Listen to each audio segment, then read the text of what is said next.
कहा कि ये जग जननी है, ये भवानी है, ये अखिलेश्वरी है, आदि आदि उपाधियां दिया। लेकिन सती जी ने साधु के सरलता को देखकर संदेह किया और संदेह के साथ साथ भगवान की कथा भी नहीं सुनी। तो शास्त्रकार ने जो उपाधियां सती जी को दिया था, आज की भाषा में डिग्री, वो वापस ले लिया कि तुम जग जननी के लायक, अखिलेश्वरी के लायक, भवानी के लायक नहीं हो। तो क्या हो? तो जब कथा से जा रही हैं कैलाश की ओर शिव जी के पीछे पीछे, तो शास्त्रकार ने कहा शिव जी कथा सुनकर कैलाश की ओर चल पड़े। उनके पीछे पीछे दक्ष की बेटी सती भी जा रही। माने केवल तुम दक्ष की बेटी हो, बस, बाकी कुछ नहीं। दक्ष का अभिप्राय होता है चतुर चालाक, माने चतुर चालाक बाप की बेटी, दोनों जा रहे हैं। जो कथा शिव जी ने सुनी उसका चिंतन करते हुए जा रहे थे, दंडकारण्य से होकर के निकल रहे थे। ये मुंबई के आसपास का क्षेत्र, पंचवटी, नासिक, ये उस समय का दंडकारण्य है। यहीं से होकर के निकल रहे थे शिव सती। इस भूमि को मेरे भाई बहन, हमारे महात्मा लोग कहते हैं कि ये जो भूमि संदेह की भूमि है, यहाँ अच्छों को संदेह होता है। यहाँ सीता जी को संदेह हुआ, स्वर्ण मृग को देखकर उनको, मारीची जब मृग बनकर आया उसे देखकर संदेह हुआ और मान लिया कि ये सोने का ही, जबकि सोने का मृग न भूतो न भविष्यति। और अभी थोड़ी देर में सती जी को संदेह हो जाएगा। ये संदेह की भूमि मेरे भाई बहन, वहीं से शिव सती निकल रहे थे। दंडकारण्य में उस समय भगवान श्री राम की नर लीला चल रही थी। अघटित घटना संसार में घट चुकी थी। जो निराकार है वो नराकार बन चुका था। जो जगत का पिता है वो दशरथ कौशल्या का पुत्र बन चुका था। विवाह हुआ, वनवास हुआ, रावण मां जगदम्बा का अपहरण करके जा चुका था। पुराणकार लिखते हैं ये वही समय था जब वन में माया मृग मरण हो चुका था। माया मृग मरण हो चुका था। माया मृग मरण हो चुका था। लंकापति रावण के द्वारा सीता का हरण हो चुका था। लंकापति रावण के द्वारा सीता का हरण हो चुका था। नरके समान लीला करके, नरके समान लीला करके, नरके समान लीला करके, नरके समान लीला करके, यहाँ तुलराम रो रहे थे, यहाँ तुलराम रो रहे थे। हाँ सीता रट थी नैनों से आंसू बहे थे। हाँ सीता रट थी नैनों से आंसू बहे थे। मन के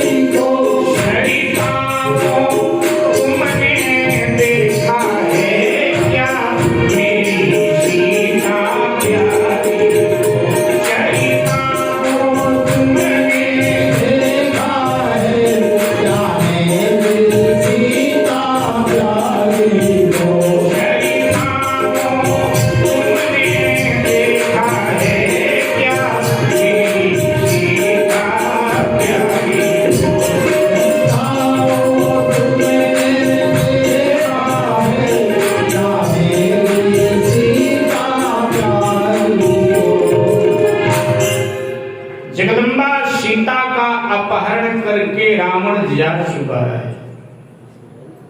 भगवान श्री राम श्री सीता जी के विरह में रो रहे हैं, एक मनुष्य की तरह। हा सीता, हा सीता, आंखों से आंसू बह रहे हैं। वृक्षों से, लताओं से, वनस्पतियों से, पर्वतों से, पहाड़ों से, नदियों से प्रश्न कर रहे हैं, क्या आप लोगों ने मेरी सीता को देखा है? हमारी सीता इस तरह से थी, ऐसे बोलती थी, ऐसे हंसती थी, ऐसे चलती थी, क्या आपने मेरी सीता को देखा? विलाप कर रहे।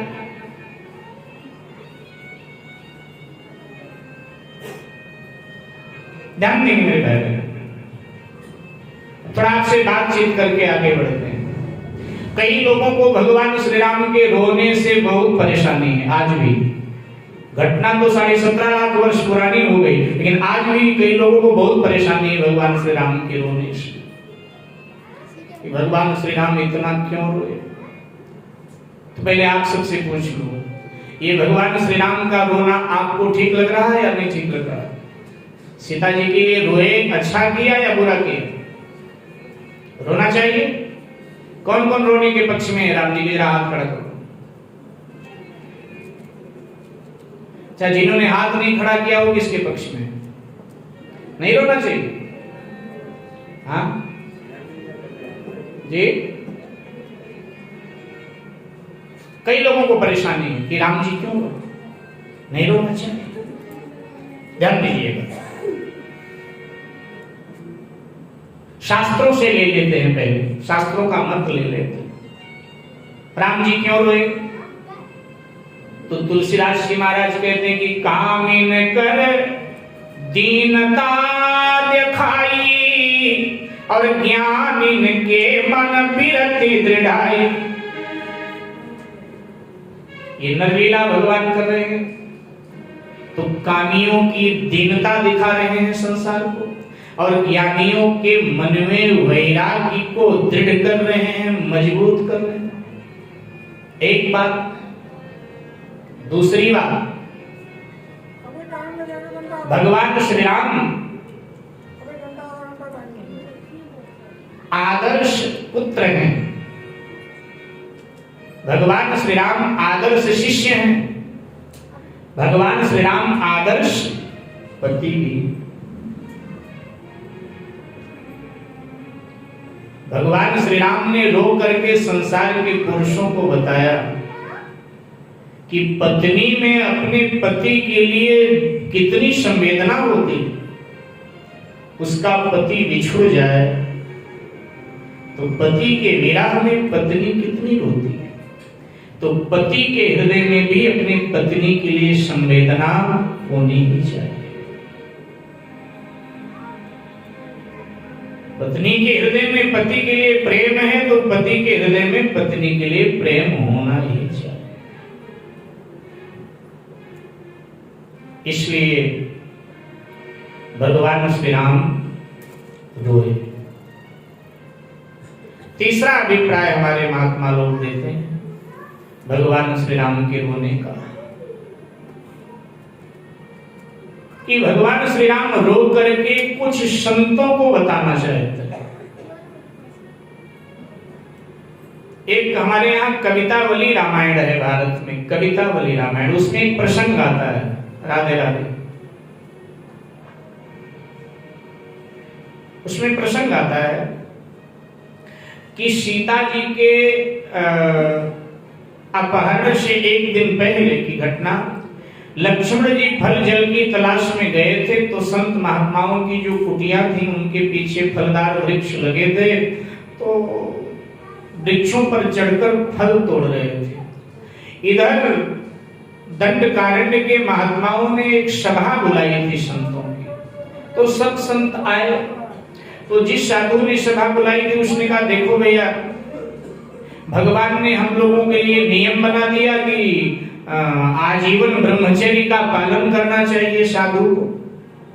सो हम सब तब से अब तक ब्रह्मचर्य का पालन करते हैं, लेकिन स्वयं परमात्मा ने विवाह किया है और वनवास हुआ तो भी पत्नी को साथ लाए और हमारे लिए नियम बना दिया जी ब्रह्मचारी रहो। तो ब्रह्मचारी बहुत रह लिए, अब जो शेष जीवन है वो गृहस्थ बिताएंगे। बुढ़ापा आ गया है, विवाह कर लेंगे, पत्नी रहेगी तो भोजन बना के देगी, कपड़े धो के देगी, और जो हमारा समय इसमें व्यय होता है उस समय भी हम भजन करेंगे। माने सन्यासियों का मानना है गृहस्थ में भजन ज्यादा होता है, भजन करें। तो एक महात्मा ने उठकर कहा भैया विवाह करना था तो जवानी में सोचते तो ब्याह हो भी जाता, अब बुढ़ापे में हम लोगों को कौन अपनी बेटी देगा जो तुम ब्याह की बात बेकार भी कर रहे हो। उसने कहा देखो कोई अपनी बेटी देना दे, हम किसी से बेटी थोड़ा मांगने जाएंगे, बस हम ब्याह करेंगे। बोले ऐसे कैसे ब्याह करोगे। उसने कहा जी सरल सा उपाय है ब्याह करने का। क्या उपाय है। उसने कहा तुम्हें पता नहीं भगवान श्री राम यही पंचवटी में तो विराजमान है। भाई जिनको जितनी मोटी तगड़ी पत्नी चाहिए वो उतना मोटा तगड़ा पत्थर ला लाकर अपने अपने कुटिया के द्वार पे रख लो, और फिर राम जी को न्योता दो कि महाराज हमारे कुटिया में आओ, हमारे कुटिया में आओ, हमारे कुटिया में आओ। और राम जी जब कुटिया में प्रवेश करेंगे तो कुटिया के द्वार पे तो पत्थर होगा ना, तो कुटिया में प्रवेश करेंगे, राम जी का पांव पत्थर पर पड़ेगा, और हमने सुना है राम जी का पांव पत्थर पर पड़ जाए तो वो ऋषि पत्नी बन जाती है। वो अहल्या वाली घटना सुनी, वो ऋषि पत्नी बन जाती है, तो बस वो हम सबकी पत्नी बन जाएगी, हमारा ब्याह हो जाएगा।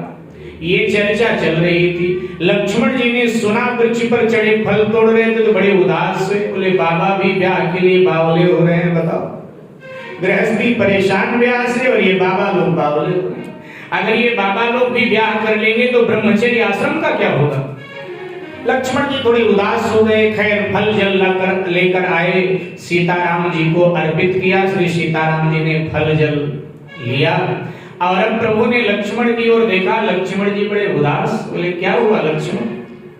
लक्ष्मण जी ने कहा महाराज ये बाबा सब बावले हो रहे हैं, जंगल में रहने वाले, कहते हैं ब्याह करेंगे कल। बोले कैसे कल ब्याह करेंगे भाई, बिना बेटी के कैसे ब्याह होगा। बोले महाराज ऐसा ऐसा उन्होंने युक्ति लगाया है कि आपको बुलाएंगे और ऐसे ऐसे ब्याह करेंगे। भगवान हंस पड़े, बोले इसलिए उदास हो। भगवान ने कहा चिंता न कर, कल मैं ऐसी लीला करने वाला हूं कि ये महात्मा लोग कसम खाएंगे कि जितने जन्म दुनिया में देना कुंवारी ही रहना, ब्याह ना हो हमारा। ऐसी लीला करें। एक कवितावली रामायण में साफ प्रमाण है, मैं अपनी ओर से नहीं बोल रहा हूँ। गोस्वामी तुलसीदास जी महाराज की लिखी हुई 14 ग्रंथ है, उनमें एक कवितावली रामायण भी है, गीता प्रेस गोरखपुर से छपता है, छोटा सा ग्रंथ है कवितावली, उसमें एक प्रसंग है जो मैं कह रहा हूँ। तो कहा कि कल ऐसी लीला करूंगा कि ये सब सौगंध खाएंगे कि जितने जन्म ले हम कुंवारे। और अगले दिन माँ का अपहरण हो गया। भगवान रोते हुए महात्माओं के कुटिया के आगे से निकले।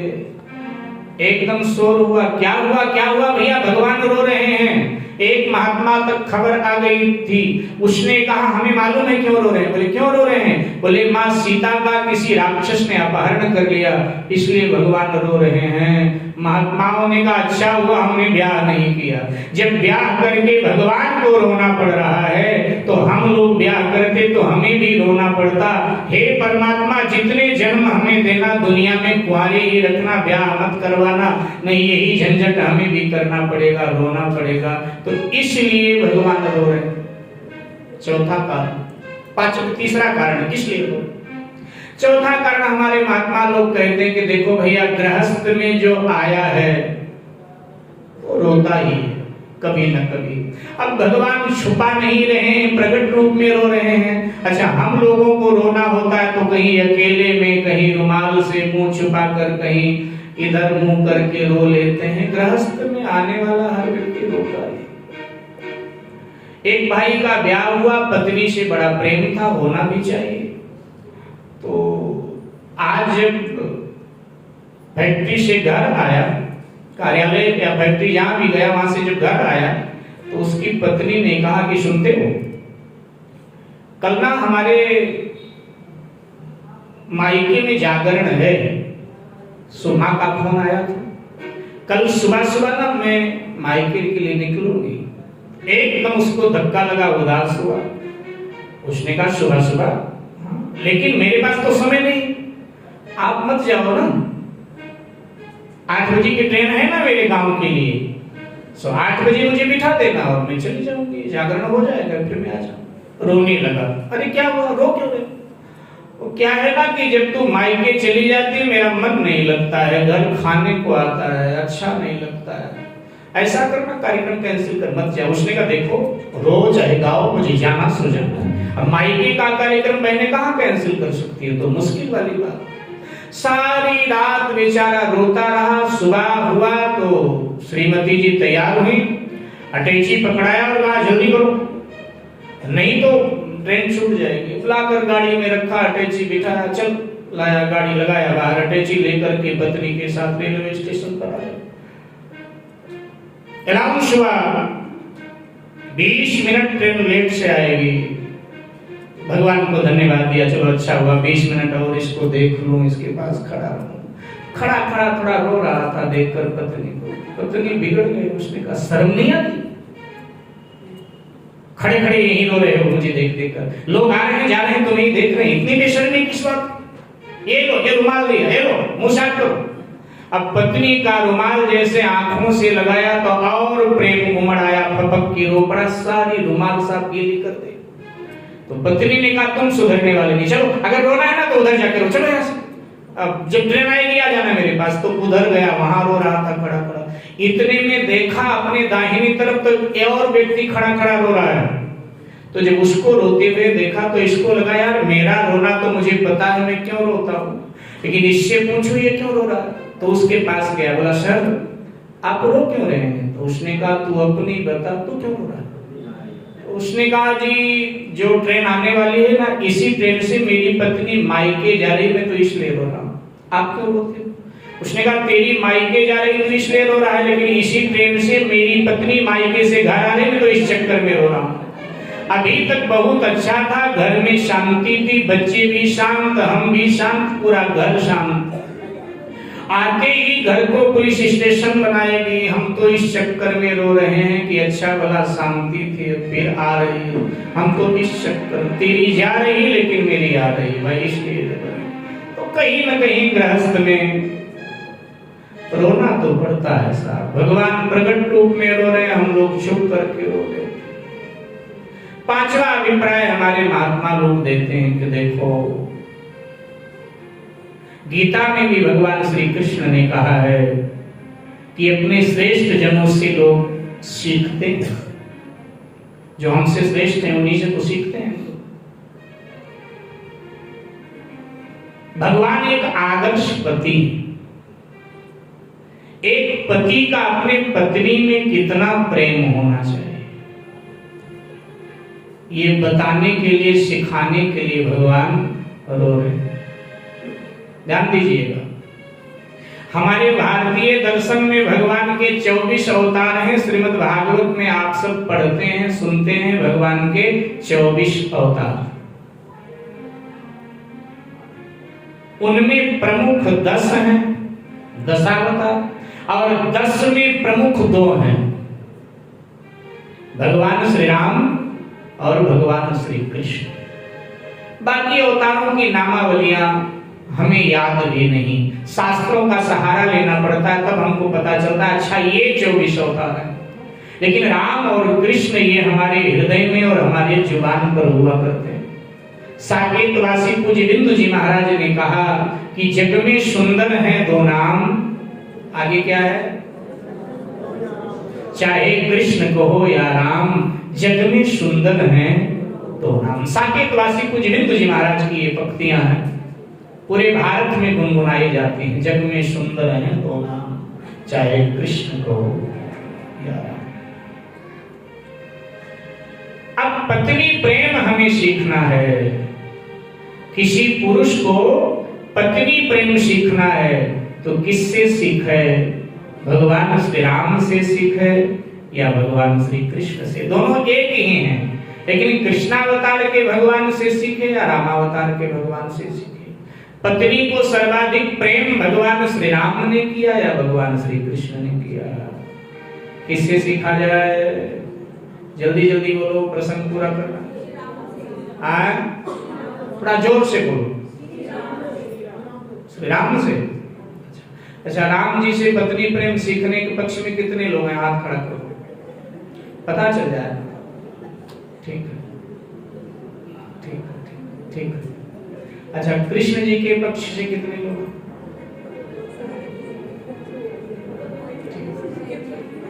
जिनके हाथ नहीं उठे वो किसके पक्ष में? रामायण के लंका कांड में एक दृश्य उपस्थित हो गया युद्ध के समय। जब रामायण के लंका कांड में जब राम रावण आपस में टकरा रहे थे तो देवता अंतरिक्ष में विमान में बैठकर युद्ध का दर्शन कर रहे थे। भगवान शंकर भी थे। हमहु उमा रहे के संगा। राम कथा सुनाते हुए भगवान शंकर पार्वती से कहते, भवानी मैं भी देवताओं के संग में था। हमहु उमा रहे ते संगा, देखत रामचरित्र संगा। हम भी थे उस समय, युद्ध का दर्शन कर रहे थे। तो जब राम रावण आपस में टकराए तो देवता जोर जोर से चिल्लाए, जय हो जय हो जय हो। शंकर जी ने देवताओं को डांटा, चुप रहो, बिना मतलब के शोर मचाते हो, जय हो जय हो। शांति से नहीं देखा जाता युद्ध। तो देवताओं ने कहा, कमाल है भोलेनाथ, जय जयकार करना भी बुरा है क्या, जो आपको बुरा लग रहा है? शंकर जी ने कहा, नहीं, जय जयकार करना तो बुरा नहीं है, लेकिन तुम लोग केवल कहते हो जय हो, किसकी जय हो वो भी तो बोलो ना साथ में, तब अच्छा लगेगा। किसकी जय हो? केवल जय जय बोल रहे हो। देवताओं ने कहा, तुम्हारी तरह हम भोलेनाथ हैं कि हम अभी से नाम लेके जय जयकार करें। हम कहें राम की जय हो, राम की जय हो, कहीं रावण जीत गया तो नाक में दम करके रख देगा कि बड़ी राम की जय जयकार कर रहे हैं। तो शंकर जी ने कहा, रावण की ही जय जयकार करो। बोले, रावण की हम जय जयकार करें और राम जी जीत गए तो कहेंगे तुम्हारे लिए हमने अवतार लिया, तुम्हारे लिए हम युद्ध लड़ रहे थे, तुम रावण की जय जयकार कर रहे। तो इसलिए बाबा हम तो कहेंगे जय हो जय हो। रावण जीत गया तो हम कह देंगे भैया हम तो तेरी जय जयकार कर रहे थे। और अगर राम जी जीत गए तो हम कह देंगे आप तो हमारे लिए लड़ रहे थे, तो हम जय जयकार आपकी ही कर रहे थे। अब जिन्होंने हाथ नहीं खड़े किए वो देवता लोग हैं, जिन्होंने हाथ नहीं खड़े किए वो सब देवता हैं। कि भाई जिसकी बात आ जाएगी व्यासपीठ से हम कह देंगे हमें तो पहले से पता था भाई, यही बताएंगे, वो देवता लोग हैं। तो इस बारे में हमारे प्राचीन कवियों ने क्या कहा, थोड़ा उनकी भी सुन लेते हैं। प्राचीन कवियों ने क्या कहा? कवि लोग कहते हैं कि प्रेमी तो श्री राम है, निर्मोही नंदलाल। प्रेमी तो श्री राम है, निर्मोही नंदलाल। वे खोजत बन बन फिरत, वे त्यागी ब्रजवाल। वे